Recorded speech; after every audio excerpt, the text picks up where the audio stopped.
perkara ini berawal dari adanya konten di dua akun Instagram, yaitu @LisaMarianaAA dan @LisaMarianaAOSC, terkait pernyataan bahwa bapak kandung biologis dari anak saudari LM adalah saudara RK.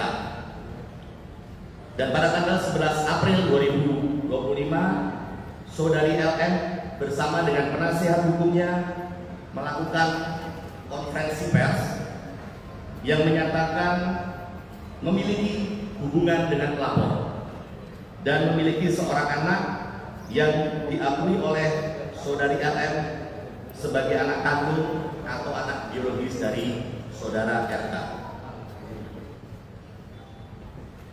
Atas hal tersebut, saudara RK membuat laporan polisi ke Barreskrim Polri pada tanggal 11 April 2025. Sampai dengan saat ini, penyidik Direktorat Tindak Pidana Cyber Barreskrim Polri telah melakukan pemeriksaan terhadap 12 orang saksi, termasuk saudari LM sebagai saksi.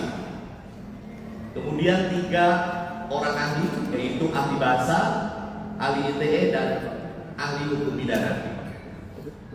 Penyidik juga telah melakukan penyitaan terhadap beberapa barang bukti, yaitu berupa dokumen elektronik, sampel suara pelapor, serta dokumen surat lainnya.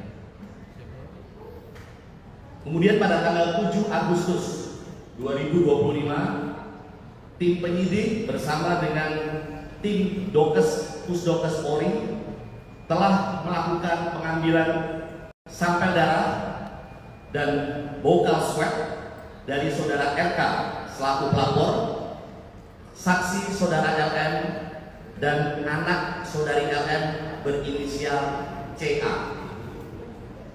Selanjutnya dari sampel tersebut dilakukan pemeriksaan DNA atau DNA oleh Biro Laboratorium Pusdokes Polri. Pemeriksaan DNA dilakukan untuk mengetahui adanya hubungan genetik atau biologis antara saudara RK dan anak saudari LM, yaitu CA. Bahwa pada tanggal 20 Agustus 2025, itu hari ini, Biro Laboratorium Pusdokes Polri telah menyerahkan hasil pemeriksaan DNA kepada penyidik dengan hasil bahwa saudara RK dan anak saudari LM berinisial CA tidak memiliki kecocokan DNA atau non-identik.